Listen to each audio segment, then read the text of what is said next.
So you think failure is an accident? Well, it is not. This is the reason why you failed at that project. Have you ever heard about the great law? The law of cause and effect, which says that for every effect in our lives, every single effect, there is a specific cause, or in some cases, causes.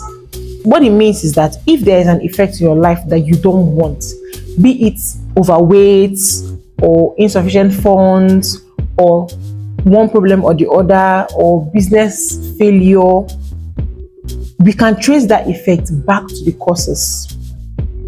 And by removing that cause, we can get a different result. This applies to every single part of our lives. If you're doing something and you're getting a bad result, all you have to do is the opposite of that to give you a good result.